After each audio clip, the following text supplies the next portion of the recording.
A los 37 años, Cary Farber era de esas personas imposibles de ignorar cuando entraban a un lugar. Su risa era contagiosa y su sonrisa hacía que cualquiera se sintiera bienvenido. Tenía una presencia que iluminaba todo a su alrededor. Su amiga Amy Lon diría después, era imposible no verla. Cary era programadora, dominaba una docena de lenguajes de programación. Había obtenido un grado asociado en Iowa Western Community College y, para 2012, ya tenía el trabajo de sus sueños como analista de programación en West Corporation, en Omaha. Todos los días manejaba 1 hora de ida y 1 de regreso desde su casa en Macedonia, Iowa, un pueblito de apenas 400 habitantes. Pero el verdadero orgullo de Cary era su hijo Maxwell. Max tenía 14 años en 2012 y Cary casi nunca se perdía uno solo de sus partidos o presentaciones de banda escolar. Era una madre entregada. A finales de sus 20s le habían diagnosticado trastorno bipolar, pero para 2012 estaba estable, medicada y llevando una vida plena. Cary tenía 3 tatuajes, un sol azteca en la parte alta de la espalda, un símbolo de yin-yang con un carácter chino en el muslo y, en el pie izquierdo, otro carácter chino que significaba madre. En la primavera de 2012, Dave Kroer estaba intentando empezar de nuevo. Tenía 35 años, era mecánico automotriz y se había separado recientemente de su novia de muchos años, Amy Flora, con quien tenía 2 hijos. Se mudó a Omaha y aceptó un trabajo como gerente de un taller mecánico. Después de años en una relación estable, tenía muy claro que quería ahora, no buscaba nada serio. Se inscribió en Plenty of Fish, un sitio de citas, y dejó perfectamente claras sus intenciones a las mujeres que conocía. Esa primavera empezó a salir de forma casual con una mujer que conoció en línea, Sana Elizabeth Golia, a quien todos llamaban Liz. Ella tenía 37 años, era madre soltera de 2 hijos y tenía su propio negocio de limpieza de casas. Desde el principio, Dave le dijo a Liz que estaba saliendo con otras mujeres, que no quería compromiso. Liz aseguró que estaba de acuerdo con ese arreglo, pero en secreto anhelaba algo permanente. Era posesiva, lo llamaba y le escribía mensajes constantemente. Sentía celos de cualquier cosa que desviara la atención de Dave. Entonces, en octubre de 2012, una mujer entró al taller donde trabajaba Dave. Necesitaba que revisaran su Ford Explorer. Dave no pudo evitar fijarse en ella. Pensó que era guapísima. Entre ellos hubo chispas inmediatas, pero él estaba en horario de trabajo, representando a la empresa, y sintió que no era el momento para intentar nada. Semanas después, se topó con la misma mujer en Plenty of Fish. Se llamaba Cary Farber. Dave le escribió. Su primera cita fue el 29 de octubre de 2012. Fueron a un restaurante en Omaha. Dave recordaría después que ambos estaban totalmente cautivados el uno por el otro. Durante la cita, Liz llamó y envió mensajes a Dave una y otra vez. Él dejó muy claro cuál era su preferencia, Cary. Después de cenar regresaron al departamento de Dave, y fue entonces cuando Liz apareció en la puerta, diciendo que necesitaba recoger unas cosas que había dejado ahí. En el pasillo, las 2 mujeres se cruzaron. 10 segundos. Eso fue todo, un encuentro de apenas 10 segundos. Para Cary, aparentemente, no significó nada. Para Liz Golia, ese momento fugaz selló el destino de Cary Farber. Durante las siguientes 2 semanas, Cary y Dave siguieron viéndose. Ella trabajaba cerca del departamento de él, así que se encontraban con frecuencia. Ninguno de los dos buscaba algo formal, pero el potencial estaba ahí. Dave empezó a cuestionarse su regla de sin compromisos. Con Cary, sentía algo distinto. Decía que veía posibilidad de algo a largo plazo. El 9 y 10 de noviembre, la Ford Explorer de Cary fue vandalizada en Macedonia. Registros telefónicos mostrarían después que Liz hizo 6 llamadas a la casa de Cary marcando antes *67 para ocultar su número. El 12 de noviembre, Cary le preguntó a Dave si podía quedarse en su departamento esa semana. Tenía un proyecto importante en el trabajo y no quería manejar 1 hora de ida y otra de vuelta todos los días. Dave aceptó. Cary arregló para que Max se quedara con su madre, Nancy Raney, durante esa semana. La mañana del 13 de noviembre de 2012, alrededor de las 7, Dave le dio un beso de despedida a Cary antes de irse al trabajo. Ella estaba despierta, usando su laptop. Tenía por delante un día lleno en West Corporation. Esa fue la última vez que alguien vio con vida a Cary Farber. Más tarde esa mañana, alrededor de las 11, Dave recibió un mensaje de texto desde el teléfono de Cary. Era extraño. Ella le preguntaba si deberían irse a vivir juntos. Dave se quedó helado. Apenas llevaban 2 semanas saliendo. Le respondió con educación, rechazando la idea. Casi de inmediato llegó otro mensaje. Está bien. Te odio. Estoy saliendo con alguien más. No quiero volver a verte jamás. Dave no entendía nada. El tono había cambiado de forma drástica, en cuestión de segundos. Cuando regresó a casa esa noche, todas las cosas de Cari habían desaparecido de su departamento. Todo, su ropa, su laptop, sus pertenencias personales. Era como si nunca hubiera estado ahí. 2 días después, el 15 de noviembre, el empleador de Cari en West Corporation recibió un mensaje de texto. Decía que Cari renunciaba a su trabajo. En ese mismo mensaje se recomendaba a Sana Golia como reemplazo. Ese mismo día, Liz Golia solicitó el puesto de Cari. En los días siguientes, los mensajes enviados desde el teléfono de Cari se intensificaron rápidamente. Mi cosa favorita es quedarme afuera parada mirándote fijamente. Te odio tanto que quiero clavar un cuchillo en tu corazón. Los mensajes eran escalofriantemente específicos, describían qué traía puesto Dave, qué estaba haciendo, incluían fotos y videos de él. ¿A qué sabe el café?, decía uno, mientras él estaba sentado en una cafetería. El 16 de noviembre, Nancy Raney reportó la desaparición de su hija ante la oficina del sheriff del condado de Pottawatomie, en Council Bluffs, Iowa. Ella supo de inmediato que algo andaba muy mal. Eso no era propio de Cari. Nancy explicó que a su hija le habían diagnosticado trastorno bipolar, pero que estaba estable con su medicación. No era el tipo de persona que simplemente abandonaría a su hijo, su trabajo, su vida. La policía descartó casi de inmediato las preocupaciones de Nancy. Creían que Cari había dejado de tomar su medicación y que se había ido por voluntad propia. Pasa todo el tiempo, le dijeron. Nancy insistió en que algo no cuadraba. Los mensajes que recibía desde el teléfono de su hija no sonaban para nada como Cari. Ella era cuidadosa con la ortografía y la puntuación, pero esos textos estaban llenos de errores gramaticales. Eran crueles, llenos de odio, y esa no era su hija. Nancy suplicó por mensaje poder escuchar la voz de Cari. Las llamadas nunca llegaron. Max, que acababa de cumplir 15 años, trató de comprobar si realmente estaba hablando con su mamá a través de Facebook. Le envió 3 preguntas que solo ella podría responder. Nunca obtuvo respuesta. Esperó a que su madre fuera por él, tal como los mensajes prometían. Cari nunca apareció. El día de Acción de Gracias llegó y se fue. Pasó el cumpleaños de Cari. Luego el de Max. En diciembre de 2012, el esposo de Nancy, Dennis, falleció. Cari no asistió al funeral. Para Nancy, era impensable que su hija faltara a un evento familiar tan importante. Algo estaba terriblemente mal. En enero de 2013, Dave vio la Ford Explorer de Cari estacionada en un lote cerca de su departamento. La reconoció al instante, él mismo había trabajado en esa camioneta. Le tomó una foto a la placa y la envió a la policía de Omaha. Cuando los oficiales registraron el vehículo, solo encontraron una huella dactilar en un pequeño recipiente de mentas. No coincidía con la de Cari ni con nadie en la base de datos nacional del FBI en ese momento. Meses después, la policía descargó el contenido de los celulares de Dave y de Liz, pero nunca analizó adecuadamente la información. La evidencia se quedó ahí, olvidada, durante años. Si la hubieran revisado de inmediato, el caso se habría podido resolver mucho antes. Pero, mientras tanto, la campaña de acoso no hacía más que intensificarse. Dave cambió de número de teléfono varias veces. Los mensajes seguían llegando, sin importar lo que hiciera. Estaba al borde de una crisis nerviosa. Decía que nunca podía relajarse, nunca podía bajar la guardia. Vivía constantemente mirando por encima del hombro. Los mensajes incluían amenazas contra sus hijos y detalles específicos de su rutina diaria, cosas que lo helaban de miedo. Liz también estaba recibiendo mensajes, supuestamente enviados por Cari. En agosto de 2013, la casa de Liz fue incendiada. Sus 4 mascotas murieron, 2 perros, un gato y una serpiente. Después llegaron correos electrónicos, supuestamente de Cari, adjudicándose la autoría del incendio. El arma de Dave desapareció de su departamento. En enero de 2014, alguien lanzó un ladrillo contra la ventana del apartamento de Dave mientras él estaba con otra mujer. Amy Flora, la exnovia de Dave y madre de sus hijos, también se convirtió en blanco. Empezó a recibir mensajes amenazantes.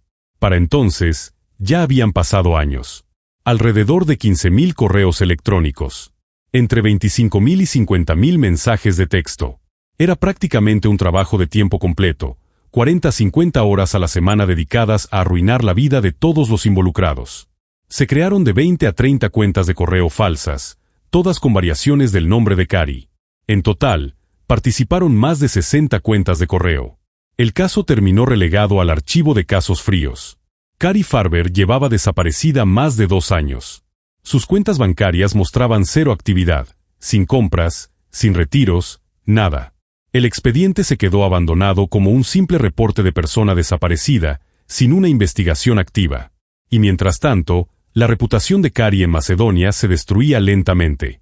La pequeña comunidad estaba convencida de que era una acosadora peligrosa que había abandonado a su hijo. Los chismes y el juicio social se prolongaron durante años. Nancy seguía recibiendo mensajes extraños desde cuentas de redes sociales que supuestamente pertenecían a su hija, diciéndole que no la buscara. La familia fue pasando una fiesta tras otra, un año tras otro, sin Cari. Nancy nunca perdió la esperanza, pero conforme los meses se convirtieron en años, cada vez resultaba más difícil creer que volverían a verla. Para Dave, la vida se había vuelto insoportable. Vivía en un miedo constante. El acoso nunca se detenía. Los mensajes eran implacables, siempre vigilando, siempre amenazando. Había subido más de 30 libras de peso. Tomaba alcohol todas las noches solo para poder soportar el estrés. Y Liz, con quien seguía viéndose de forma intermitente, siempre estaba ahí, aparentemente apoyándolo, recibiendo también mensajes de la mujer que todos creían que era Cari. En la primavera de 2015, el sargento Jim Dati y el oficial Ryan Avis, de la oficina del sheriff del condado de Pottawatomie, se ofrecieron voluntariamente para reabrir el caso. De vez en cuando comentaban la desaparición de Cari en la oficina. Había algo en esa historia que no los dejaba en paz. Dati y Avis trabajaron con enfoques complementarios. Avis se propuso demostrar que Cari seguía viva. Dati se centró en probar que estaba muerta. Avis detectó de inmediato algo clave. No es normal que un adulto simplemente se vaya y no gaste literalmente ni un centavo, dijo. Las cuentas de Cari llevaban más de 2 años completamente inactivas. En mayo de 2015, los investigadores entrevistaron a Nancy Raney. Por primera vez, alguien en una posición de autoridad validó sus preocupaciones. Nancy les entregó una pieza de evidencia crucial, la fotografía de un cheque por $5,000, supuestamente enviado por Cari para comprar muebles. El cheque estaba firmemente firmado a nombre de Sana Golia. Era la primera conexión concreta entre las dos mujeres que, en teoría, eran desconocidas entre sí. Fue entonces cuando incorporaron al investigador especial Anthony Cava, administrador de forense digital de la oficina del sheriff del condado de Pottawatomie. Cava se había ofrecido para el puesto por un salario simbólico de $1 al año antes de ser contratado de tiempo completo. Eventualmente donaría cerca de 3,000 horas a este caso, incluso posponiendo su propia cirugía cerebral para seguir trabajando en la investigación. Cava comenzó analizando las descargas de teléfonos de 2013 que nunca habían sido revisadas correctamente. Desde el principio, Tony pudo señalar que Liz estaba haciendo pasar por Cari, diría después Dati. Pero esa evidencia no les decía qué le había pasado a Cari ni dónde estaba. Entre 2012 y 2015, Liz había hecho un trabajo extraordinario para ocultar su rastro electrónico. Cuando retomamos el caso, Liz ya había aprendido a esconder cada vez mejor sus huellas, explicaría Cava. Por ejemplo, utilizaba un sitio web que le permitía programar correos electrónicos y mensajes de texto para que se enviaran en determinado día y hora mientras ella estaba con Dave. Los dos recibían los mensajes al mismo tiempo, supuestamente de parte de Cari. Ninguno sospechaba que la mujer sentada al lado de Dave era quien los enviaba. Cava también descubrió que Liz había creado más de 2 docenas de direcciones de correo falsas, todas con variaciones del nombre de Cari. Encontró fotos en el teléfono de Liz tomadas aproximadamente un mes antes de que la policía recuperara el vehículo de Cari. Liz sabía dónde estaba la camioneta antes que las propias autoridades. Cava desarrolló software especializado para analizar los terabytes de datos. Revisó metadatos y archivos borrados con una precisión minuciosa. Poder rastrear una dirección IP hasta el lugar donde Liz literalmente ponía la cabeza en la almohada fue como encontrar la proverbial aguja en un pajar, dijo. Pero lo logró. Miles de correos amenazantes fueron rastreados directamente hasta las distintas residencias de Liz, incluyendo la casa que más tarde había ardido en llamas. Los investigadores también lograron vincular la misteriosa huella encontrada en la camioneta de Cari en 2013 con Liz Golia. El 4 de diciembre de 2015, Liz se presentó voluntariamente en la oficina del sheriff. Puso una denuncia por acoso en contra de Amy Flora. Aceptó, por voluntad propia, que los investigadores descargaran el contenido de su teléfono. Era la segunda vez que lo hacían, pero esta vez sabían exactamente qué estaban buscando. Al día siguiente, Liz se disparó en el muslo en Big Lake Park. Afirmó que Flora la había atacado usando la pistola 9 mm Smith & Wesson de Dave, la misma que había sido robada. La coincidencia en los tiempos era demasiado conveniente. Justo el día anterior había reportado la desaparición del arma. La policía sospechó de inmediato que se trataba de una herida autoinfligida, pero los investigadores fingieron creer la historia de Liz. Le pidieron su ayuda para atrapar a Flora, para obtener pruebas incriminatorias. Liz cayó en la trampa. Durante el año siguiente, de diciembre de 2015 a lo largo de 2016, Liz envió 13 correos electrónicos supuestamente escritos por Flora, confesando haber asesinado a Cari. Los mensajes contenían detalles que solo el verdadero asesino podría conocer. Describían que Cari había sido apuñalada 3 o 4 veces, que la atacaron dentro de su vehículo, que su cuerpo fue envuelto y quemado, y que después lo tiraron en bolsas de basura. Y, de forma crucial, los correos mencionaban un tatuaje de yin yang en la cadera izquierda de Cari. Ese detalle jamás se había hecho público. Era un tatuaje a juego que Cari se había hecho con su exesposo en 2009. Solo alguien que hubiera visto el cuerpo de Cari podría saberlo. Los investigadores rastrearon los 13 correos de confesión y todos llevaban de regreso a los dispositivos de Liz. Tenían la evidencia necesaria para detenerla, pero seguían sin tener un cuerpo. Aún les faltaba el arma humeante. En 2016, Dave recordó algo. Tenía una tableta vieja que usaba desde 2012. Liz había tenido acceso a ella durante su relación. Dave se la entregó a los investigadores. En febrero de 2017, Cava revisó miles de miniaturas borradas en una tarjeta micro SD encontrada dentro de la tableta. Esa misma tarjeta había estado en el teléfono de Liz alrededor de la época en que Cari desapareció. Y entonces las encontró. Una foto del pie de una persona muerta. En la parte superior del pie había un tatuaje, un carácter chino. Nancy confirmó que era el mismo tatuaje del pie izquierdo de Cari, el símbolo de madre. Un médico forense determinó que ese pie pertenecía a una persona fallecida. También había una foto del muslo de un cadáver. Ahí fue cuando me di cuenta de que Liz Golia mató a Cari Farber y que estaba tomando fotos de su cuerpo, diría Cava. Más adelante, los fiscales describirían esas imágenes como fotografías trofeo, un recuerdo de actos atroces, guardados como si fueran algún tipo de logro. Los investigadores realizaron entonces un tercer registro a la camioneta de Cari. Esta vez retiraron por completo la tela de los asientos. Encontraron sangre de Cari empapando la espuma del asiento del pasajero. El análisis de ADN arrojó que la probabilidad de que perteneciera a otra persona era de 1 entre 100.000 millones. Por fin tenían su arma humeante. El 22 de diciembre de 2016, más de 4 años después del asesinato de Cari, Liz Golia fue arrestada en su casa en Persia, Iowa. Fue acusada de homicidio en primer grado y de incendio provocado en segundo grado. Su fianza se fijó en una cifra inusual, $5 millones. Un mes después, Liz renunció a su derecho a un juicio conjurado. Su abogado defensor explicó después la estrategia.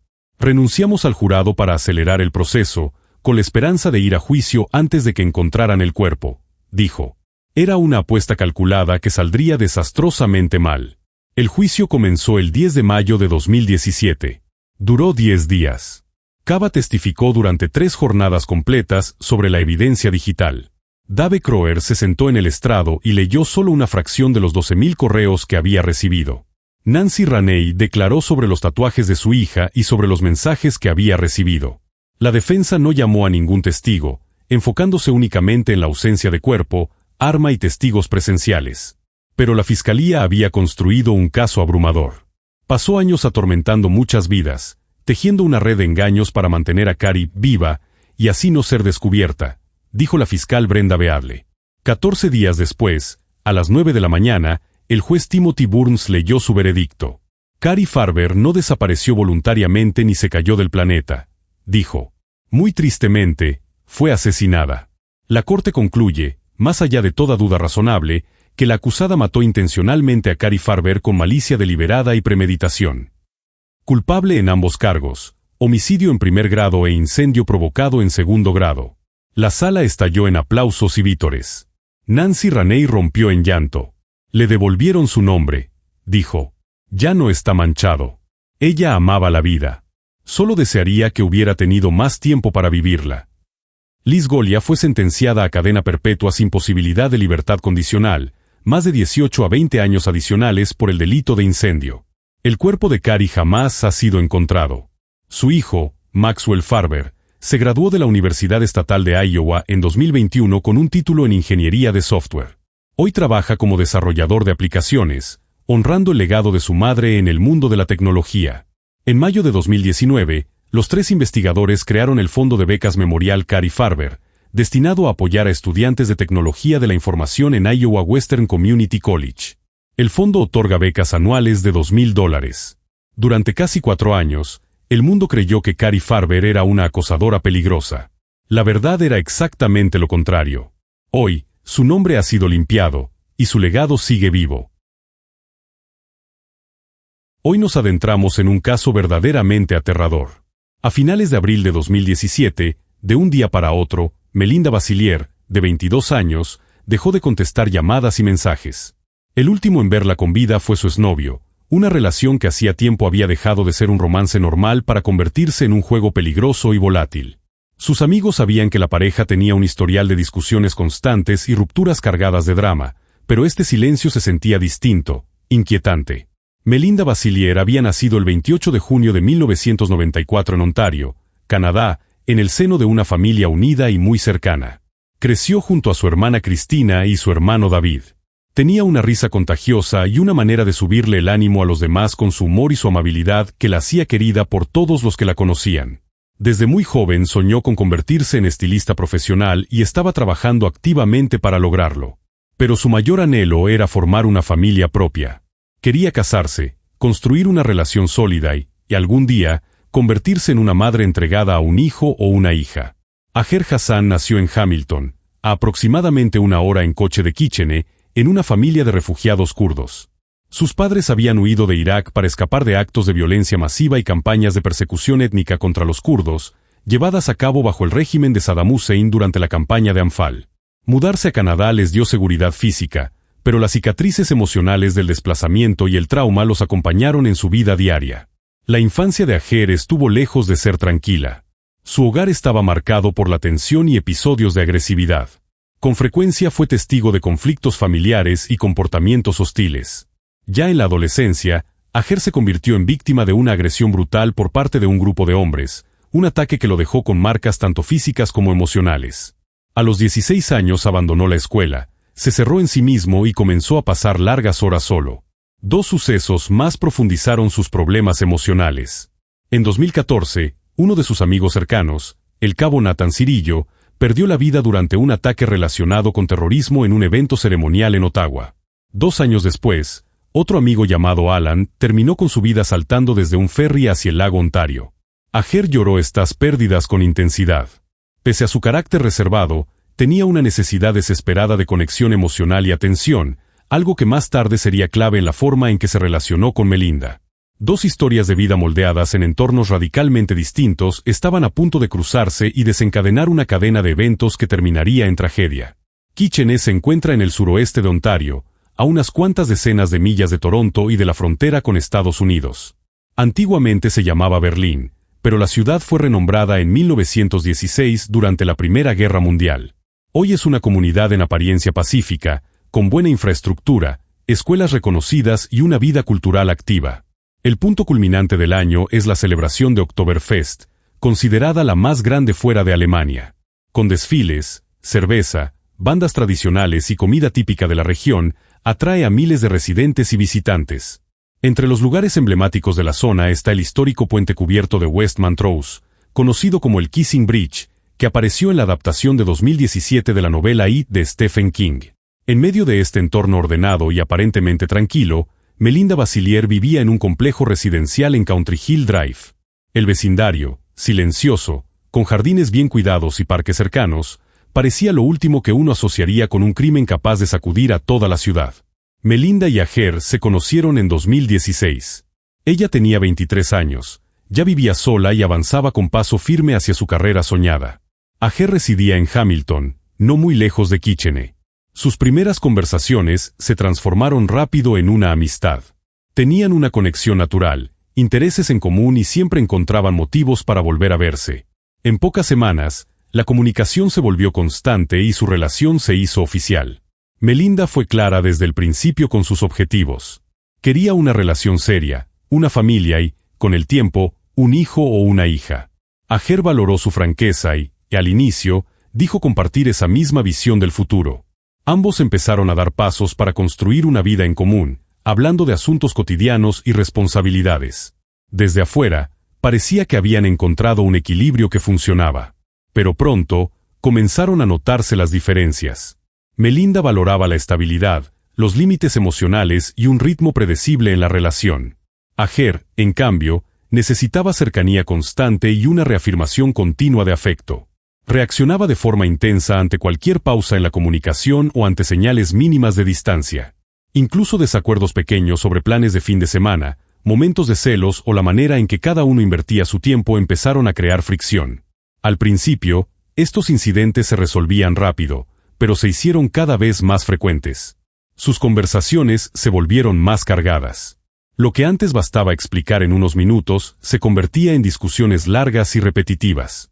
Melinda insistía en tener claridad en los acuerdos y pedía espacio para manejar su vida diaria con independencia. Ajer, por su lado, pedía más atención y participación en todo. Sus mensajes comenzaron a reflejar estas diferencias, quejas crecientes sobre el tono, las reacciones emocionales e incluso sobre con quién hablaban. La montaña rusa emocional se hizo más evidente.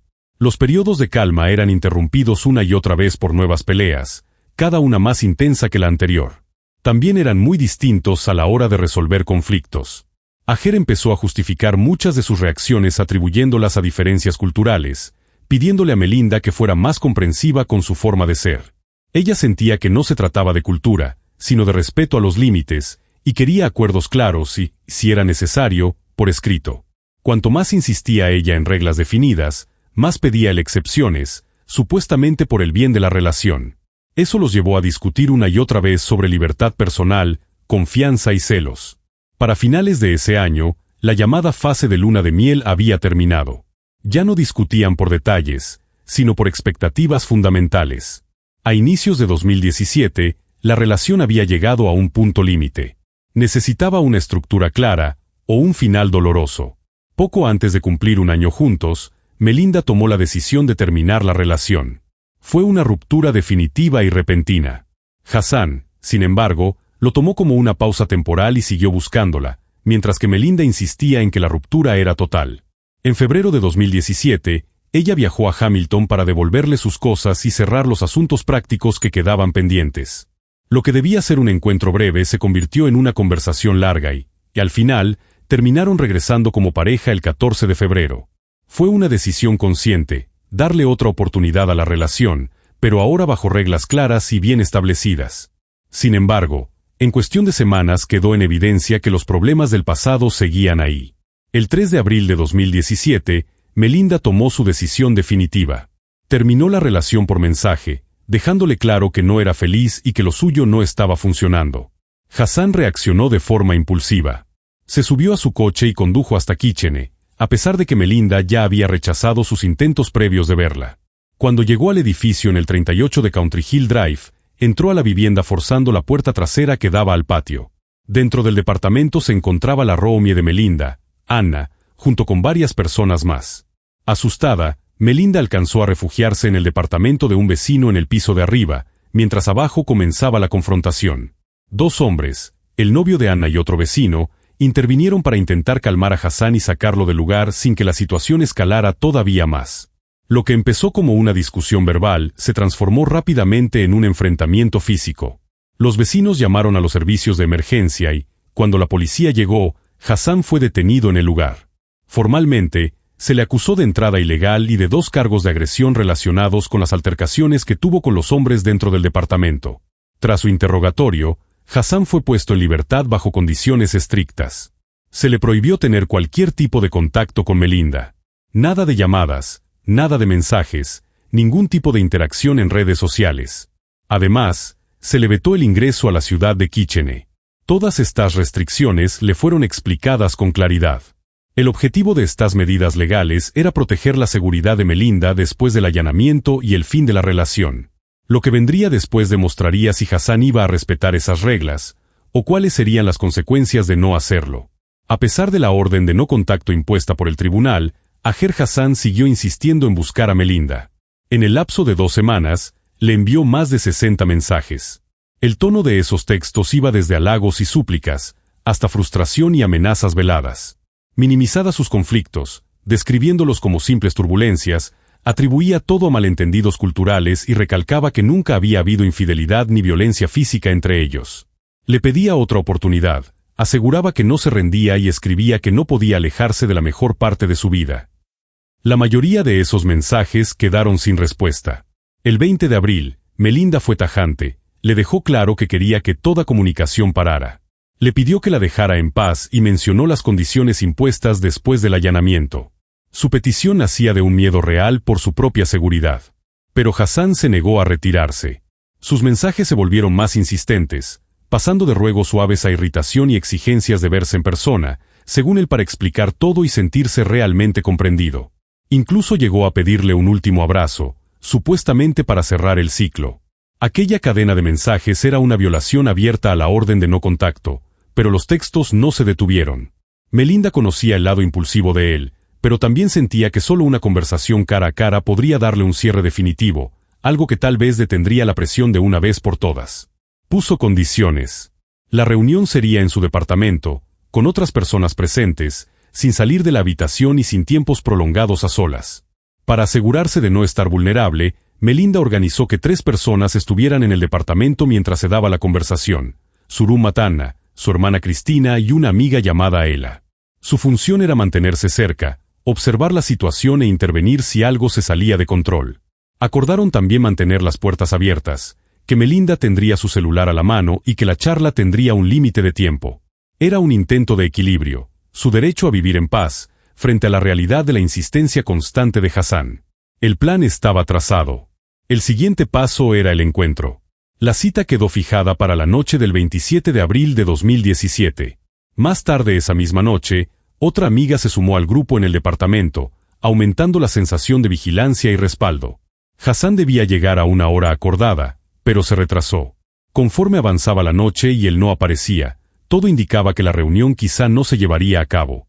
Pero alrededor de la medianoche, Hassan finalmente llegó. De forma inesperada, la conversación entre él y Melinda comenzó sin testigos dentro de la habitación. Aunque las demás personas seguían en el departamento, ellos dos se quedaron solos. Los primeros minutos fueron tranquilos, aunque la tensión se sentía en el ambiente. Anna, Ela y otra amiga decidieron salir un momento para no interrumpir la charla, y caminaron hasta un Burger King cercano. Las cámaras de seguridad del lugar registraron que las mujeres permanecieron allí alrededor de 30 minutos. Cuando regresaron al departamento de Country Hill Drive, encontraron la puerta principal cerrada con llave. Tocaron, llamaron, insistieron varias veces, pero nadie respondía. Tras insistir de nuevo, la puerta por fin se abrió, pero lo que encontraron dentro fue un silencio inquietante. No había señales de desorden en la sala ni en la cocina, pero la escena en la habitación de Melinda era profundamente perturbadora. Ella yacía en el piso con múltiples heridas de arma blanca. 2 cuchillos de cocina estaban cerca, uno junto a su mano y otro un poco más alejado. El informe forense posterior revelaría que había sufrido 47 heridas en el rostro, cuello, pecho, abdomen y brazos, varias de ellas compatibles con lesiones defensivas. De inmediato llamaron a los servicios de emergencia, pero cuando los paramédicos llegaron, lo único que pudieron hacer fue confirmar que Melinda ya había fallecido. Los investigadores no encontraron señales de entrada forzada ni rastro de una pelea en otras áreas del departamento, lo que indicaba que el enfrentamiento se había concentrado exclusivamente en la habitación. La hora de la muerte se ubicó dentro del margen de tiempo en que sus amigas habían estado fuera. Para cuando la policía llegó al lugar, Hassan ya no estaba. El vehículo con el que había llegado también había desaparecido. Después de salir del departamento de Melinda en la noche del 27 de abril y en las primeras horas del 28, Aher Hassan se dirigió hacia la frontera con Estados Unidos. Las cámaras de vigilancia registraron su vehículo cruzando el Peace Bridge, que conecta Fort Erie, en Ontario, con Buffalo, en Nueva York. El cruce fue rutinario. Los agentes de aduana no encontraron motivo para detenerlo. Sus movimientos a través de los distintos estados quedaron después rastreados mediante cámaras de tráfico y lectores automáticos de matrículas. En un punto de su recorrido por Pensilvania, se detuvo en el estacionamiento de un Walmart, donde retiró las placas canadienses de su coche y las sustituyó por otro juego, cuyo origen se convertiría más tarde en parte de la investigación. Para la mañana del 28 de abril, las autoridades canadienses ya habían emitido una alerta con los datos del sospechoso y de su vehículo. Sin embargo, como Hassan ya se encontraba en territorio estadounidense, el caso pasó a manos de las agencias de ese país, convirtiéndose en una cacería internacional. En la escena del crimen, los investigadores ya habían reunido evidencia contundente que lo vinculaba con el asesinato, huellas dactilares, rastros de sangre y múltiples testimonios de testigos. Pero la prioridad era evitar que desapareciera en un territorio mucho más amplio. Afortunadamente, su recorrido por carretera dejó un rastro digital. La vigilancia en autopistas de peaje y rutas principales captó su dirección hacia el sur. No hizo intentos evidentes de ocultarse en zonas remotas ni de esconder el coche. Al contrario, se mantuvo en las grandes autopistas, lo que sugería que tenía prisa. Los investigadores creían que estaba intentando alejarse lo más posible de la frontera antes de que la alerta llegara a todas las patrullas. En ese momento, todavía no estaba claro cuál era exactamente su destino final, pero su trayectoria, pasando por Pensilvania y dirigiéndose hacia el sur del país, terminaría respaldando la hipótesis de que su objetivo era llegar a la frontera con México. Sin embargo, no llegaría tan lejos. Los hechos tomarían otro rumbo. 3 días después del crimen, ya fuera del estado de Nueva York, Hassan se conectó a Internet. Publicó un largo mensaje en Reddit donde detallaba su propia versión de lo ocurrido la noche del 27 de abril. El texto apareció en un subreddit popular y rápidamente llamó la atención, sobre todo porque incluía información que coincidía de manera muy precisa con detalles de la investigación en curso. Hassan aseguraba que su último encuentro con Melinda había empezado de manera tranquila, pero que se había transformado en una discusión originada, según él, por el comportamiento agresivo de ella. De acuerdo con su relato, fue Melinda quien primero tomó un cuchillo, y él insistía en que solo actuó en defensa propia, atribuyendo la gran cantidad de heridas al pánico y al miedo. En su intento por justificar sus actos, desvió el enfoque hacia la personalidad de Melinda, acusándola de ser emocionalmente inestable, de tener mal carácter y de provocarle celos deliberadamente. También mencionó a las amigas de ella, retratándolas como una influencia negativa sobre sus decisiones. Pese a repetir una y otra vez que no era un monstruo, el mensaje incluía detalles que solo alguien presente en la escena habría podido conocer: la posición de los cuchillos, el lapso de tiempo en que las demás personas salieron del departamento, puntos que reforzaban su participación directa. Para las autoridades, aquella publicación en Reddit funcionó como una admisión indirecta de culpabilidad, y al mismo tiempo, como un intento de manipular la opinión pública.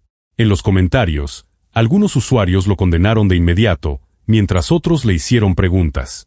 Hassan respondió de manera selectiva, pero mantuvo activa la conversación, lo que hacía aún más insólito su comportamiento mientras era buscado a nivel internacional. Esta especie de confesión en línea atrajo la atención de los medios y disparó el interés del público en el caso. A partir de ese momento, la búsqueda del sospechoso dejó de ser un asunto exclusivo de la policía. La historia ya estaba en los titulares a ambos lados de la frontera. Su nombre y sus fotografías comenzaron a circular ampliamente en las noticias. Más adelante, Hassan trasladó su actividad en línea a Instagram, donde comenzó a construir la imagen de alguien que, pese a ser perseguido, seguía teniendo el control. El 20 de mayo publicó un mensaje expresando su frustración con la forma en que la policía manejaba su caso. Afirmaba que le estaban presentando como un prófugo que se dirigía a Nashville y sugerían que quería llegar a la frontera mexicana. En esa misma publicación pidió a la gente que no confiara en las autoridades y aseguró que, si realmente hubiera querido desaparecer, ya lo habría hecho.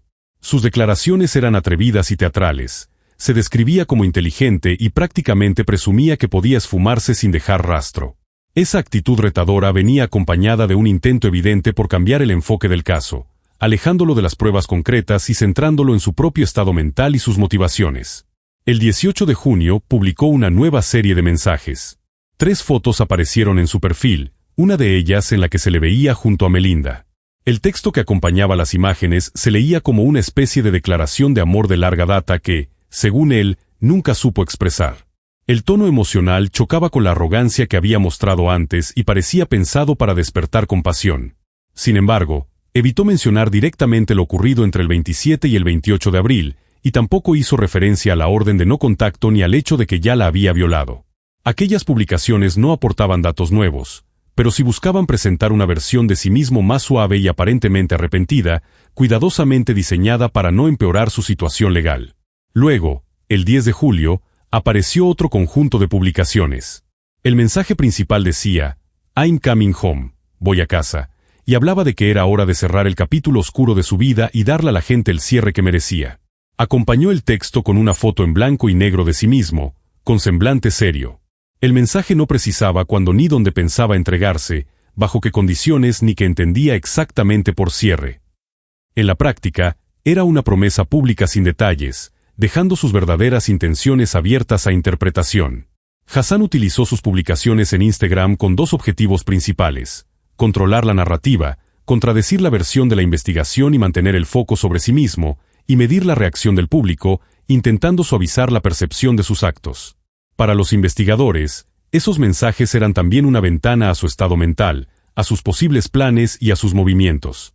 Su conducta seguía un patrón claro. Exhibiciones de valentía y supuesta independencia alternaban con intentos de generar empatía, acompañados de promesas vagas de regresar, promesas que nunca se concretaban. El 11 de julio de 2017, Aher Hassan fue detenido en San Antonio, Texas, durante una parada de tránsito de rutina. Una patrulla notó un vehículo con placas reportadas como robadas en Arkansas. Al ingresar el número en el sistema, se activó una alerta por robo, lo que llevó a los oficiales a detener el auto para una revisión más a fondo.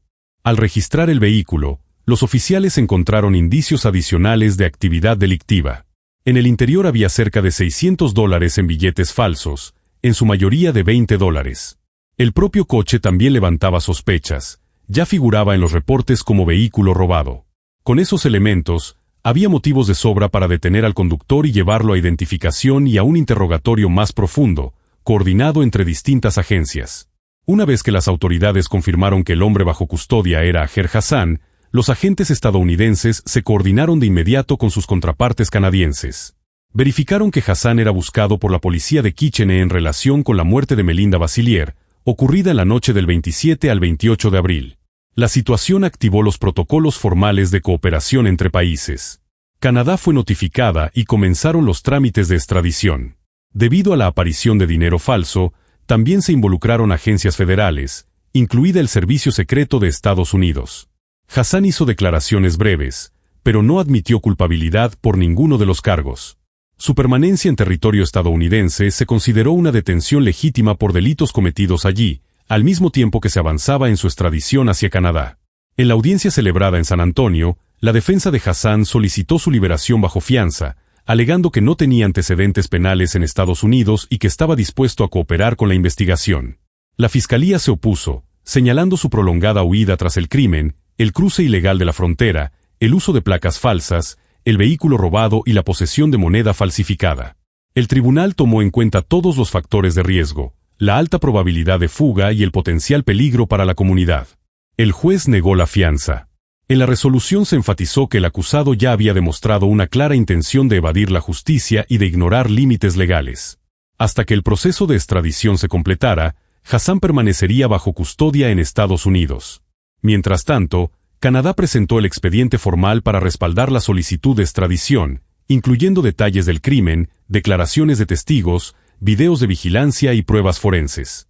Tras su arresto en San Antonio, se puso en marcha el proceso de traslado de Aher Hassan a manos de las autoridades canadienses. El procedimiento legal tomó varios meses. Hubo que aplicar el tratado bilateral de extradición, revisar la suficiencia de las pruebas y coordinarlo todo con los cargos pendientes en Estados Unidos. Hassan permaneció en reclusión durante todo este tiempo. El 5 de enero de 2018 fue extraditado bajo custodia de regreso a Ontario, para enfrentar el proceso judicial en Canadá. Se presentaron cargos formales y fue ingresado a un centro de detención en espera de juicio. Entre 2018 y 2019, el caso avanzó por las etapas habituales de un delito grave, audiencias preliminares, entrega de pruebas a la defensa, definición de listas de testigos, informes forenses y preparación de los elementos físicos que se presentarían en la sala. Los equipos legales discutieron la admisibilidad de ciertas evidencias, la forma en que serían mostradas al jurado y el orden en el que declararían los testigos. En un principio, el inicio del juicio estaba previsto para 2019, pero esos planes se vieron interrumpidos por los acontecimientos de 2020. La pandemia de COVID-19 paralizó casi por completo la actividad de los tribunales en Ontario, especialmente los juicios con jurado de manera presencial. Se dio prioridad a los casos urgentes, mientras que los procesos complejos y de varios días fueron pospuestos. Como resultado, las fechas posibles para el juicio de Hassan se retrasaron una y otra vez. Durante 2021 y 2022, el calendario judicial se ajustó en múltiples ocasiones, cambiando días de inicio, fechas de respaldo, salas asignadas y disponibilidad de jueces. Para inicios de 2023, las restricciones por COVID se habían relajado de forma considerable, y el tribunal fijó el comienzo del juicio principal para el 19 de abril de 2023 en Kitchener.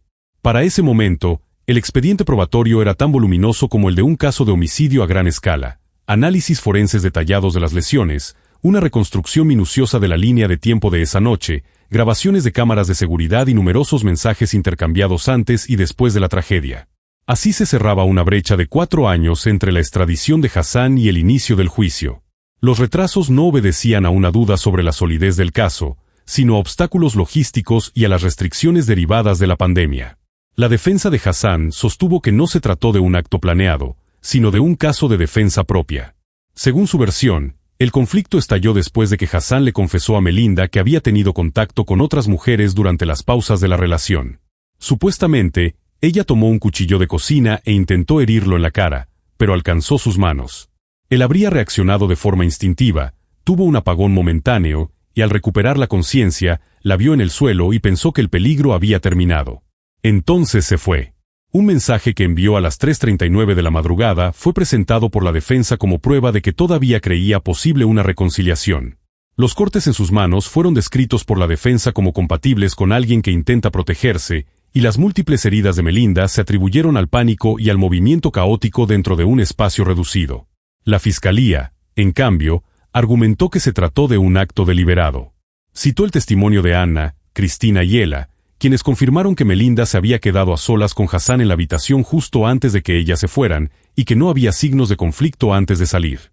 Las cámaras de seguridad del exterior captaron a Melinda acompañándolo hasta su coche alrededor de la 1:45 de la mañana. Él regresó solo entre 10 y 15 minutos después y fue visto corriendo de vuelta al auto cerca de las 2 de la mañana. En ningún momento llamó a los servicios de emergencia. Un punto crucial del caso fueron los hallazgos del médico forense. La autopsia reveló decenas de heridas, 27 en el cuello y 6 en el pecho. Se utilizaron 2 cuchillos, uno con hoja dentada, hallado dañado junto a ella, y un cuchillo de cocina común, encontrado cerca de la salida. Melinda tenía claras heridas defensivas en las manos. La fiscalía sostuvo que los cortes de Hassan no eran resultado de detener un ataque, sino de que su propia mano resbaló sobre una hoja cubierta de sangre mientras apuñalaba. El tribunal también revisó los últimos mensajes intercambiados entre Melinda y Hassan. En esa comunicación se veía un patrón repetido en el comportamiento de él. Cada vez que Melinda pedía espacio, Hassan alternaba entre halagos, súplicas, frustración y promesas de cambiar. Al mismo tiempo, minimizaba y desestimaba los límites que ella trataba de poner, insistiendo en que estaban destinados a estar juntos y negando cualquier dinámica tóxica. También intentó sembrar desconfianza respecto a las amigas de Melinda, insinuando que tenían intereses egoístas y que no buscaban su bienestar real. Los mensajes de Melinda, en contraste, no dejaban espacio para dudas ni insinuaban una posible reconciliación. Ella fue firme en su intención de terminar todo contacto. Para la fiscalía, el historial de mensajes se convirtió en parte de un patrón de conducta, presión creciente después de cada rechazo, intentos de controlar el tiempo, el espacio y la comunicación, explicaciones manipuladoras para justificar los conflictos y esfuerzos constantes por desacreditar las relaciones cercanas de Melinda. Los investigadores también analizaron con detalle las acciones de Hassan en redes sociales tras la muerte de Melinda. En Facebook aparecieron mensajes ofensivos dirigidos tanto a su memoria como a su madre. Esas publicaciones degradantes reducían la identidad y el valor de Melinda, añadiendo una nueva capa de dolor a una familia ya desgarrada. La fiscalía presentó datos técnicos que vinculaban esas publicaciones con los dispositivos y cuentas de Hassan, direcciones IP, horarios de inicio de sesión y modelos de teléfono utilizados mientras él estaba presente. La defensa, por su parte, sostuvo que no había prueba directa de que él hubiera escrito los mensajes, sugiriendo que otra persona pudo haber accedido a sus cuentas, ya fuera porque conocía sus contraseñas o por su supuesto estado mental inestable en ese momento. Los abogados de Hassan también argumentaron que esas publicaciones debían excluirse del caso, calificándolas de actividad no verificada. Aún así, para la fiscalía, encajaban dentro del cuadro general del comportamiento de Hassan después del crimen: una presencia provocadora en línea, intentos de manipular la percepción pública y un lenguaje deliberadamente incendiario.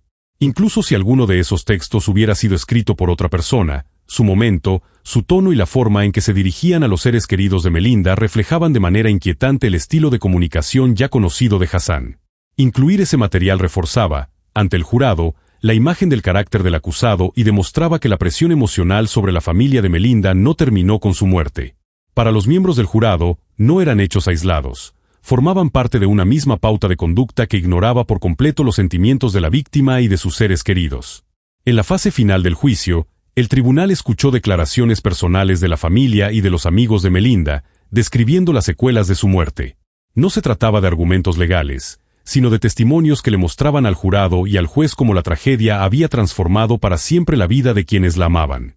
La madre de Melinda fue la primera en hablar. Su voz era lenta y cargada de emoción. Tuvo que hacer pausas varias veces para poder continuar. Compartió cómo se veía la vida cotidiana después de la pérdida: despertar cada día con la certeza de que su hija ya no estaba y acostarse por la noche con el mismo dolor. Describió cómo la ausencia de Melinda creó un vacío en la casa, rompió tradiciones familiares y destruyó la sensación de seguridad y pertenencia que antes tenían. Recalcó que el sufrimiento no terminó con el crimen, continuó durante todo el proceso judicial, al verse obligados a escuchar una y otra vez los detalles de lo ocurrido, ver imágenes gráficas y oír cómo se hablaba de la vida de Melinda en público de una manera que muchas veces la distorsionaba. Las amigas de Melinda la describieron como una mujer bondadosa, cálida y siempre dispuesta a ayudar. Algunas confesaron cargar con un sentimiento de culpa personal, preguntándose si tal vez pudieron haberla convencido de cortar definitivamente toda relación con Hassan y así evitar ese último encuentro. Otras compartieron recuerdos de momentos especiales, viajes y planes a futuro que nunca se cumplirían. El tribunal escuchó cada declaración de impacto sin interrupciones. Aunque estos testimonios no modificaban la clasificación legal del delito ni la pena impuesta, se convirtieron en una parte poderosa del proceso. Recordaban a todos que, detrás del lenguaje frío de cargos, artículos y peritajes, había vidas reales, irreparablemente marcadas por lo ocurrido. Al terminar la última declaración, la sala quedó sumida en un silencio prolongado. El peso emocional del momento se sentía en el ambiente, incluso entre los miembros del jurado. Tras varias semanas de audiencias y deliberaciones, el jurado anunció su veredicto: Aher Hassan fue declarado culpable de homicidio en segundo grado. Esta resolución confirmó que se acreditó la intención de causar la muerte, pero sin clasificarla como homicidio en primer grado, lo que habría requerido pruebas de una premeditación clara. El tribunal lo sentenció a cadena perpetua con posibilidad de solicitar libertad condicional después de 16 años. Eso significa que la fecha más temprana en la que Hassan podría pedir su liberación sería en 2033. Sin embargo, el juez subrayó que la elegibilidad no equivale a una salida asegurada. La decisión dependerá de una evaluación exhaustiva de su conducta en prisión, de pruebas de rehabilitación y de si sigue representando un riesgo para la sociedad. Para la familia de Melinda, el veredicto marcó el final formal de un proceso legal largo y doloroso, pero no trajo una verdadera sensación de justicia. Sus seres queridos dijeron que ninguna sentencia podía devolverles a Melinda ni borrar el trauma que han tenido que soportar. Incluso después de la condena y la sentencia, una pregunta siguió flotando en el aire, una que tal vez nunca tenga una respuesta clara: ¿qué pasó realmente esa noche? ¿Fue un arranque repentino alimentado por otro conflicto más? ¿O fue la culminación de una decisión tomada mucho antes de que ese encuentro ocurriera? El tribunal emitió su juicio legal. Pero los motivos y los pensamientos que cruzaron la mente de Hassan esa noche siguen siendo conocidos solo por él. Para algunos, las pruebas apuntaban a un estallido espontáneo de violencia. Para otros, a un acto calculado y deliberado. Esa pregunta ahora vive fuera de la sala de audiencias, en la memoria de quienes conocieron y amaron a Melinda. Gracias por llegar hasta el final. Tu apoyo significa mucho para mí, y puedes ayudar a que este canal crezca dejando tu like, comentando y compartiendo este video. Tu interacción marca una gran diferencia. Nos vemos muy pronto. ¿Te acuerdas del número de tus papás? De tus papás. Ella vivió ahí muchos años. Ahí no había nada, solo bosque. A esa muchacha, ese hombre le daba un medicamento veterinario como si fuera para personas. Era una sustancia prohibida. En otro rincón del mundo, en el experimento de Beliaev, eligieron durante años solo a los zorros más dóciles, y también a los más agresivos. En la granja experimental llevaban ya 2 décadas seleccionándolos. Yo hice todo como tú me pediste. Pero nada de eso se compararía con el horror que estaba a punto de desatarse en California. Una joven salió de una fiesta rumbo a casa, pero nunca llegó a su destino. Desde las primeras horas de la investigación, los detectives comenzaron a encontrar pistas inquietantes y francamente extrañas, sin imaginarse el verdadero monstruo al que se estaban enfrentando. Cuando al fin se supo toda la verdad, este caso se convirtió en uno de los más siniestros en la historia de California. Megan Barroso nació el 15 de marzo de 1981 en la ciudad de Camarillo, California. Cuando era pequeña, sus padres se divorciaron y ella se quedó a vivir con su mamá, aunque su papá seguía viéndola con regularidad. De niña, Megan empezó a tomar clases de baile, y muy pronto se convirtió en su gran pasión. Ya en la preparatoria, su mamá perdió su empleo en el hospital local, y eso las obligó a mudarse a un pequeño pueblo llamado Templeton, casi a 3 horas de camino. Para Megan fue un golpe durísimo. Tuvo que dejar su escuela, sus amigas, toda la vida que conocía. Por eso, en cuanto terminó la preparatoria, tomó una decisión clara: regresar lo más cerca posible de su ciudad natal. Rentó un pequeño departamento en un pueblo llamado Moorpark, se inscribió en el colegio local y consiguió trabajo en una empresa de ropa como asistente en el departamento de compras. Su idea era, más adelante, transferirse a una universidad, aunque todavía no tenía muy claro en qué área quería especializarse. Megan estaba feliz de poder volver a pasar tiempo con sus amigos.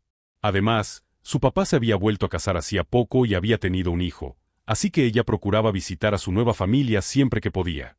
El 4 de julio de 2001, con 20 años de edad, Megan planeaba celebrar con sus amigos. Era el día de la independencia y en todas partes iban a llenar el cielo de fuegos artificiales. Primero llegó a casa de su amiga Lindsay, cuya familia había organizado una carne asada. Se la pasaron muy bien y, ya entrada la tarde, los invitaron a una fiesta en una casa cercana a la playa, en el pueblo de al lado. Megan dejó su coche estacionado frente a la casa de Lindsay y unos amigos pasaron por ellas para llevarlas. La reunión fue tranquila, convivieron un rato dentro de la casa y luego salieron a la playa para ver los fuegos artificiales. Unas horas después se fueron a casa de otros amigos, y alrededor de las 2 de la mañana los regresaron a la casa de Lindsay. En ese momento, Lindsay le dijo a Megan que se quedara a dormir ahí, porque el trayecto hasta su departamento era largo y ya era muy tarde. Pero Megan se negó. Al día siguiente tenía que trabajar temprano. Cuando Megan se acercó a Lindsay para despedirse y abrazarla, sin querer golpeó su bolsa, y casi todas las cosas se regaron en el piso. Megan la ayudó a recogerlas, pero en medio de la confusión tomó por error el teléfono celular de su amiga. Ninguna de las dos se dio cuenta, y Megan se fue. Minutos después, Lindsay notó que su teléfono no estaba y entendió que Megan debía traerlo. Marcó a su propio número desde el teléfono de la casa. Megan contestó, dio la vuelta, regresó a casa de Lindsay, le devolvió el celular y otra vez emprendió el camino a su departamento. Cerca de las 4 de la madrugada, un guardia de seguridad patrullaba una de las calles de Moorpark, vigilando los negocios de la zona. De pronto escuchó una serie de detonaciones que venían de la calle de al lado y pensó que probablemente alguien estaba tronando cohetes. Con esa idea en mente, se dirigió hacia allá, pero lo que encontró fue muy distinto. A mitad de la calle, vio un coche abandonado. Estaba atravesado parcialmente sobre el camellón. El motor seguía encendido, la puerta del conductor estaba completamente abierta.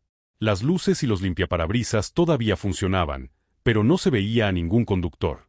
Al principio, el guardia pensó que alguien había manejado borracho después de la fiesta, había tenido un accidente y luego se había dado a la fuga. Sin embargo, algo llamó su atención. Sobre el asfalto había una chancla de mujer y la otra estaba debajo del asiento del conductor. Aquello no tenía sentido. ¿Una mujer se iría corriendo de un choque dejando su calzado tirado? El hombre se acercó más y se asomó al interior del coche. Entonces vio unas manchas rojas. Al darse cuenta de que era sangre, se alejó de inmediato del vehículo y llamó a la policía. Los agentes comenzaron a revisar el automóvil y notaron de inmediato múltiples impactos de bala. La mayoría estaba concentrada en el parabrisas, y el cristal de la ventanilla del conductor estaba completamente destrozado. Tomando en cuenta la cantidad de sangre dentro del coche, al menos una de esas balas tenía que haber alcanzado a la persona que iba manejando. Pero los policías se fijaron en un detalle muy extraño. Fuera del vehículo no había ni una sola gota de sangre. Si la víctima hubiera logrado salir por su cuenta, inevitablemente habría dejado un rastro sobre el pavimento. Aquello los llevó a una conclusión aterradora. Quienquiera que hubiera disparado contra el coche, probablemente se llevó consigo a la joven que iba ahí. En el costado izquierdo del vehículo los oficiales observaron profundas marcas, como si otro auto lo hubiera golpeado o rozado con fuerza. Junto al asiento del conductor estaba la bolsa de mano de la chica, también manchada de sangre. No había documentos dentro, pero debajo del asiento donde se encontraba la bolsa había un teléfono celular, igualmente cubierto de rastros sanguinolentos. Mientras los peritos analizaban el coche, otros oficiales peinaban la zona en busca de indicios. Muy pronto encontraron varios casquillos tirados en el suelo. Los expertos determinaron que habían sido disparados con un fusil AK-47. Con cada nuevo detalle, ante los ojos de los investigadores se iba dibujando una escena cada vez más oscura y perturbadora. Según la reconstrucción de los investigadores, la mujer que iba al volante de ese coche se detuvo frente a un semáforo cuando el agresor se le emparejó. Él embistió su vehículo, y ella intentó huir acelerando. Pero el sujeto sacó un arma larga y abrió fuego contra el auto. Todo indicaba que una o varias balas la alcanzaron, lo suficiente para que perdiera el control y terminara sobre el camellón. Lo que ocurrió después seguía siendo un misterio, pero los detectives creían que el atacante pudo haber sacado a la joven del carro y llevársela en su propio vehículo.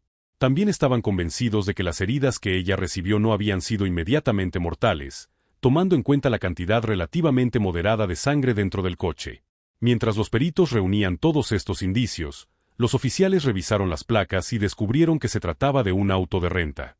Al contactar a la empresa, confirmaron que quien lo había alquilado era Megan. Los detectives marcaron a todos los hospitales de la zona, pero la joven no había sido ingresada en ninguno. Eso reforzó aún más la teoría de que podía tratarse de un secuestro, aunque seguían sin una sola pista clara que los guiara en la dirección correcta. En el vehículo no encontraron huellas dactilares de terceras personas. En ese tramo de carretera no había cámaras de vigilancia.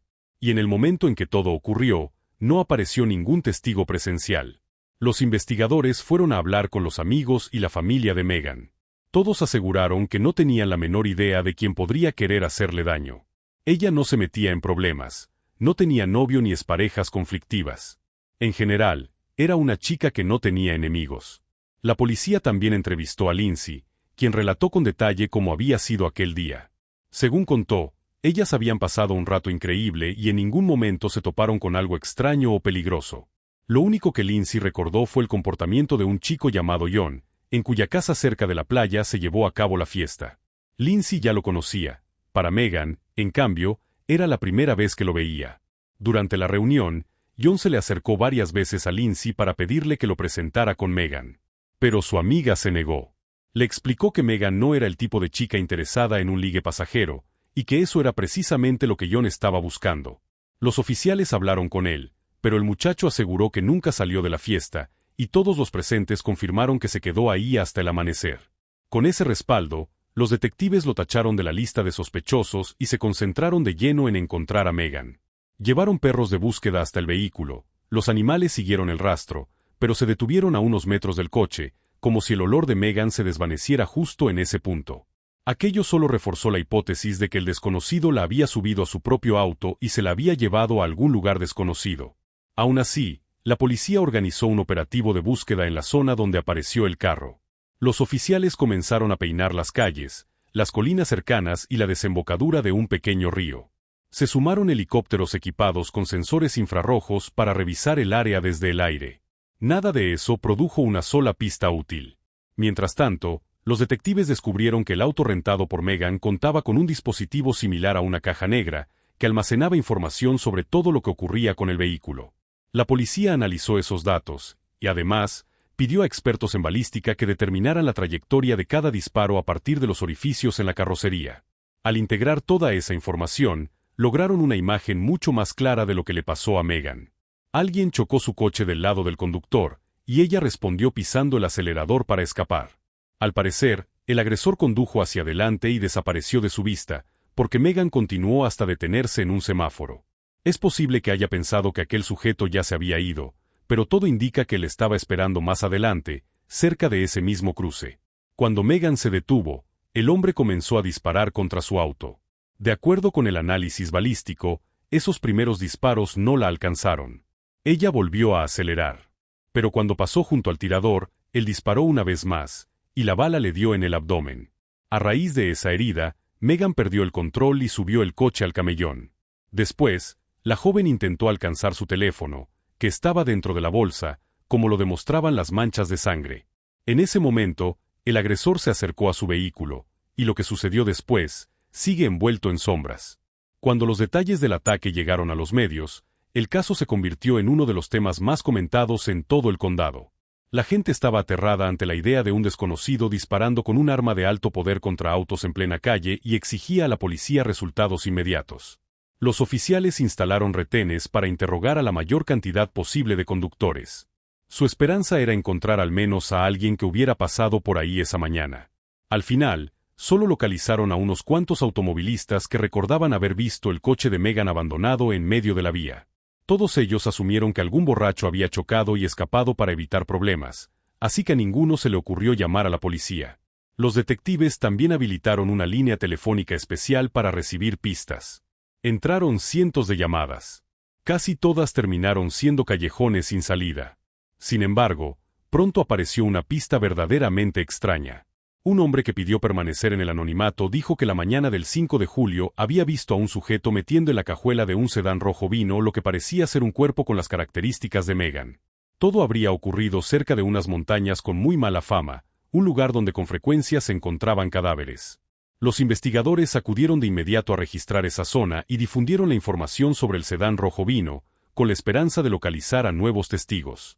Pero, una vez más, todos esos esfuerzos terminaron sin resultados. En los días siguientes, la investigación se estancó por completo.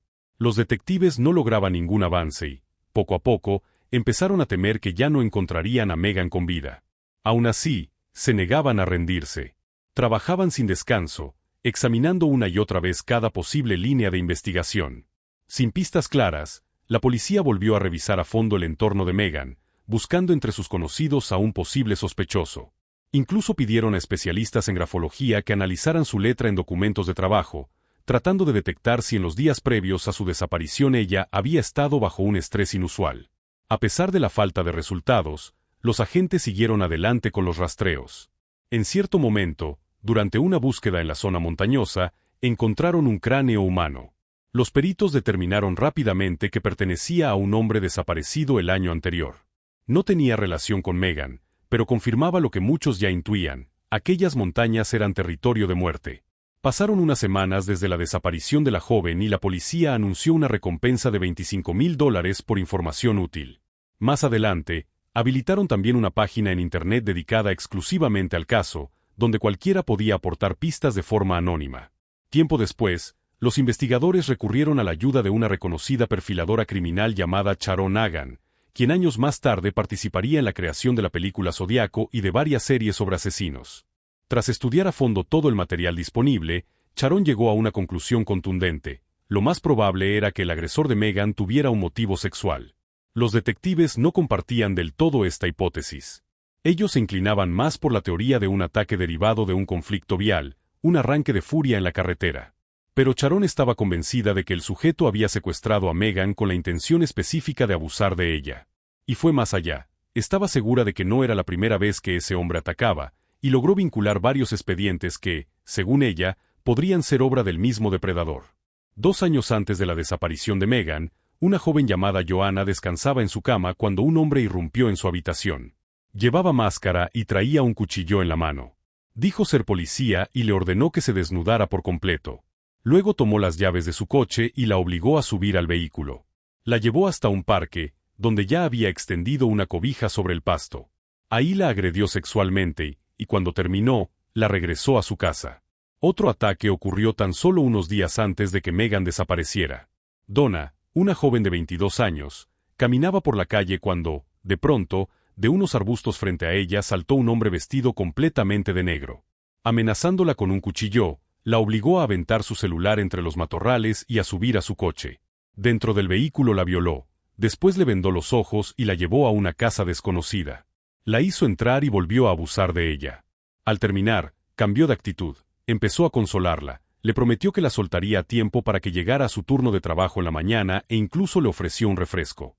Al final, la llevó de vuelta al mismo lugar donde la había secuestrado, y hasta la ayudó a encontrar su teléfono entre los arbustos. En cuanto Donna estuvo a salvo, llamó a la policía y dio una descripción detallada del hombre, pero nunca lograron localizarlo. A pesar de estos paralelos inquietantes, los detectives se resistían a conectar esos casos con la desaparición de Megan y continuaron buscando nuevas pistas por otros caminos. Ninguno de sus esfuerzos daba frutos. Así transcurrieron algunos días más, hasta que algo completamente inesperado cambió el rumbo de la investigación.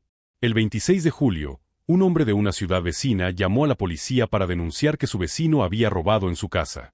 Los oficiales arrestaron a un sujeto de 31 años llamado Vincent Sánchez y supieron que vivía con dos compañeros de cuarto, uno de los cuales poseía un fusil AK-47 al que Sánchez tenía acceso. Sin embargo, la policía de ese municipio no estaba al tanto del caso de Megan, de modo que el detalle de un arma tan poco común en manos de un civil casi pasó desapercibido. Llevaron a Sánchez a la cárcel, y desde ahí, él llamó por teléfono a uno de sus compañeros de casa para pedirle un favor muy particular. Le rogó que se deshiciera de una bolsa que había tirado en un contenedor cercano. El vecino supuso que en esa bolsa estaban los objetos robados en la casa del denunciante, ya que la policía aún no los encontraba. Movido por esa idea, fue hasta el contenedor, recuperó la bolsa y decidió revisarla. Pero lo que halló dentro no era lo que esperaba. La bolsa estaba llena de videocasetes. Intrigado por el miedo casi desesperado de Sánchez a que la policía los encontrara, se los llevó a su casa y puso uno en la videocasetera. Lo que vio lo dejó helado. En la pantalla aparecían mujeres atadas, sometidas por un hombre con pasamontañas. Él hablaba con sus víctimas, y el vecino reconoció la voz de inmediato. Era Sánchez. Algunas de esas grabaciones habían sido hechas dentro de la misma casa donde ellos vivían. En ese instante, el vecino entendió que su compañero había llevado a sus víctimas hasta ahí, y que él nunca se había dado cuenta. Luego notó que en la bolsa no solo había cintas. También había varias prendas de ropa interior femenina y un montón de fotografías de mujeres en poses explícitas. A la mayoría de ellas no las conocía, pero una le resultó dolorosamente familiar. Era la novia de Sánchez, con quien llevaba alrededor de 3 años. El vecino, horrorizado, se puso en contacto con la policía y los agentes acudieron a recoger la bolsa. Después registraron la habitación de Sánchez y encontraron aún más fotografías de mujeres, más ropa interior femenina y diversos objetos pertenecientes a mujeres. Además, había cuchillos, un rifle, esposas y varias videocámaras.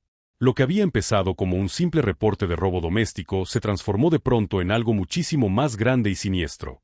Los investigadores comprendieron que todas esas mujeres grabadas eran víctimas de Sánchez, y que ahora tenían la obligación de identificarlas una por una. Por la magnitud del caso, volvieron a solicitar la ayuda de Sharon Hagan. Resultó que ella llevaba tiempo tras la pista de un agresor serial responsable de múltiples ataques en esa misma ciudad y había estudiado cuidadosamente a todas sus víctimas. En total eran más de 10, y Sharon las reconoció de inmediato en esas cintas. No tenía dudas, Sánchez debía ser el depredador al que había estado buscando. Pero el hecho de que en las grabaciones él siempre apareciera con el rostro cubierto complicaba enormemente el trabajo policial. Revisando cada cinta con atención, Sharon advirtió además otro detalle profundamente inquietante. Todo indicaba que el agresor estudiaba a sus víctimas durante un tiempo antes de atacar. En las grabaciones, mencionaba datos específicos de sus vidas, a qué escuela iban, con quién salían, dónde trabajaban. En su intento por conectar a Sánchez con todos esos ataques, Sharon recordó el secuestro de Donna, ocurrido apenas unos días antes de la desaparición de Megan. Ella le había dicho a la policía que, en esa ocasión, el hombre no llevaba máscara y había proporcionado una descripción física muy clara. A pesar de que esa vez él no se cubrió el rostro, Sharon estaba convencida de que se trataba del mismo sujeto. Se puso en contacto con Donna y la citó en la comisaría. Ahí, la colocaron frente a una fila de hombres, entre los que se encontraba Sánchez. Sin dudar ni un segundo, Donna señaló directamente a Sánchez y confirmó que él había sido su secuestrador. Con esa identificación, el hombre ya estaba encaminado a una larga condena. Pero para Sharon eso no era suficiente. Ella quería vincularlo con todos los demás ataques. También se enteró de que Sánchez tenía acceso a un fusil AK-47. Y, considerando que todos sus delitos habían tenido un claro componente sexual, de inmediato sospechó que él también podía estar detrás del secuestro de Megan. Sharon entregó esta información a los detectives, que acudieron a la casa de Sánchez para ver el arma. El vecino, dueño del fusil, se los mostró y los investigadores notaron enseguida que faltaba el baqueta, una varilla metálica delgada que va sujeta bajo el cañón. El hombre les dijo que esa pieza se había perdido, y los detectives de inmediato lo relacionaron con la escena del ataque a Megan. Muy cerca del coche de la joven se había encontrado una baqueta idéntica, la misma que ayudó a determinar que el vehículo había sido atacado con una K-47. Después de eso, los detectives pidieron al vecino permiso para entrar al cuarto de Sánchez. No tenían orden de cateo, pero con el consentimiento de uno de los inquilinos podían revisar el lugar.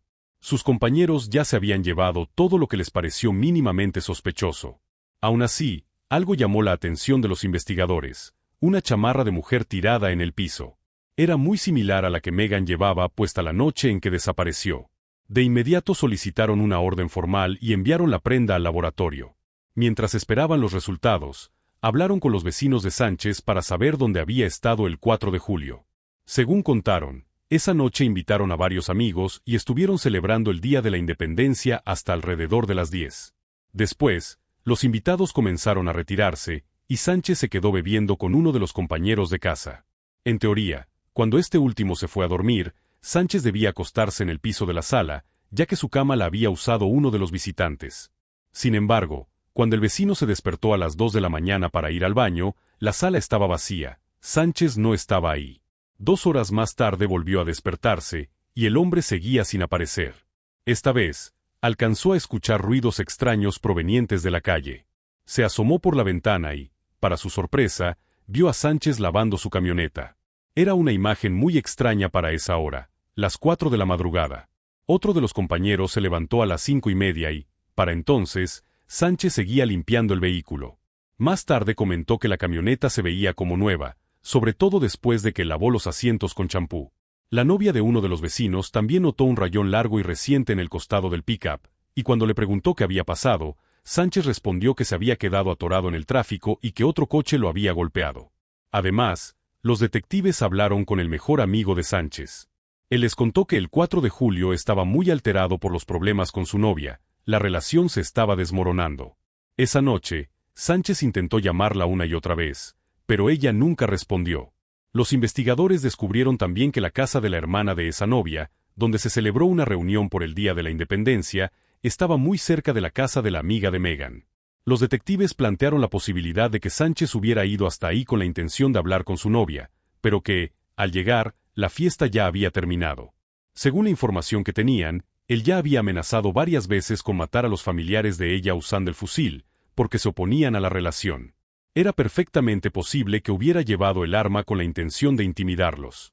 Pero cuando llegó, todos dormían.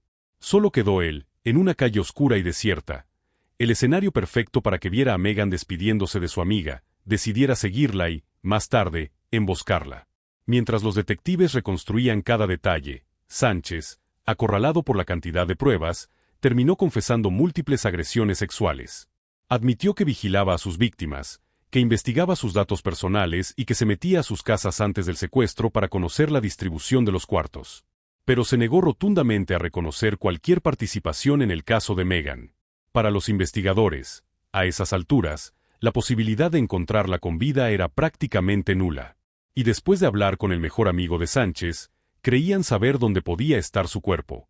Aquel amigo les contó que, en una ocasión, Sánchez lo llevó en camioneta a un cañón y le comentó que ese lugar era perfecto para esconder cadáveres.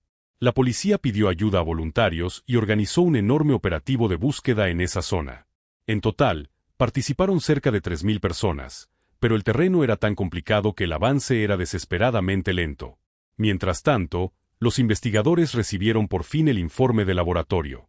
Los expertos habían encontrado diminutas gotas de sangre en la chamarra hallada en la habitación de Sánchez, y el análisis de ADN confirmó que pertenecían a Megan. Con ayuda de luminol, descubrieron enormes concentraciones de sangre dentro del vehículo de Sánchez. Sin embargo, él lo había limpiado con tanta minuciosidad que ya no era posible obtener un perfil genético claro a partir de esas manchas. Mientras continuaban reuniendo pruebas, la policía volvió a desplegar perros de búsqueda en el cañón, y esta vez el esfuerzo dio resultado. Uno de los canes marcó una pequeña hondonada, lejos del camino principal. Al asomarse, los oficiales encontraron restos humanos en el fondo. Por el avanzado estado de descomposición, era imposible identificar a la víctima a simple vista. Sin embargo, algo llamó de inmediato la atención de los agentes. En una de las manos, la persona llevaba un anillo idéntico al que usaba Megan. Más tarde, los especialistas forenses confirmaron su peor temor: se trataba de ella. Los médicos determinaron que Megan había recibido un solo disparo, y que la bala no había dañado órganos vitales. Aún así, debido al tiempo transcurrido y al deterioro del cuerpo, fue imposible establecer si había sido víctima de agresión sexual. Pero un detalle resultó especialmente perturbador: la ropa interior que llevaba puesta no era suya. Considerando que Sánchez obligaba a algunas de sus víctimas a usar prendas íntimas que él mismo les entregaba, los detectives concluyeron que probablemente había hecho lo mismo con Megan, y que también la había sometido. Con todo esto, la fiscalía ya tenía suficientes elementos para llevar el caso ante los tribunales. Pero los criminalistas aún tenían más que aportar. Al examinar el interior de la camioneta de Sánchez, encontraron pequeñas partículas brillantes. Eran diamantina. El mismo tipo de brillos aparecía en el cabello de la víctima y en su chamarra. Una de las amigas de Megan los había llevado a la fiesta aquella noche, y todas habían puesto un poco en el pelo. Al analizar la diamantina bajo el microscopio, los peritos concluyeron que era un tipo poco común, con forma hexagonal y un color que cambiaba según el ángulo. Además, encontraron una partícula idéntica en el fusil que utilizaba Sánchez. Con esto, la acusación sumó aún más evidencia directa que lo vinculaba al asesinato. El 10 de agosto, el hombre fue formalmente imputado con 60 cargos, incluyendo agresiones sexuales contra varias mujeres. Al menos 13 víctimas estaban plenamente confirmadas, solo los casos donde existían pruebas sólidas. Meses después, el 4 de octubre, Sánchez decidió declararse culpable del asesinato de Megan. Sin embargo, el juez rechazó la declaración por cuestiones técnicas. El acusado no especificó de qué grado de homicidio se declaraba culpable ni admitió las circunstancias agravantes. Como la fiscalía buscaba la pena de muerte, esos detalles legales eran cruciales. Así que, pese a su intento de admitir el crimen, el juicio debía celebrarse. La defensa argumentó que no se podía imponer la pena capital porque la fiscalía no podía probar que Megan estuviera viva al momento de la agresión sexual. Sin esa certeza, según ellos, no existían los elementos adicionales necesarios para justificar la sentencia de muerte. Aún así, los cargos se mantuvieron, y el juicio comenzó en 2003. La defensa ni siquiera intentó demostrar su inocencia. En vez de eso, trató de convencer al jurado de que Sánchez no había planeado matar a Megan, que no se trataba de un asesinato premeditado. Pero la montaña de pruebas presentada por la fiscalía contaba otra historia. Los miembros del jurado quedaron convencidos de que se trataba de asesinato en primer grado, y Sánchez fue declarado culpable. Recibió la pena de muerte. Sin embargo, 3 años más tarde, en California se estableció un moratorio a las ejecuciones. En la práctica, eso significó que Sánchez permanecería en prisión cumpliendo una cadena perpetua. Hoy, con 55 años de edad, todo indica que morirá tras las rejas. Así se cerró, al menos oficialmente, este caso complejo y escalofriante. Pero los investigadores nunca descartaron la posibilidad de que hubiera más víctimas. Lo más probable es que Megan haya sido la única a la que le arrebató la vida, pero en cuanto a los ataques sexuales, muchos sospechan que la lista real de mujeres dañadas por Sánchez podría ser mucho más larga, y esa pregunta sigue sin respuesta hasta el día de hoy.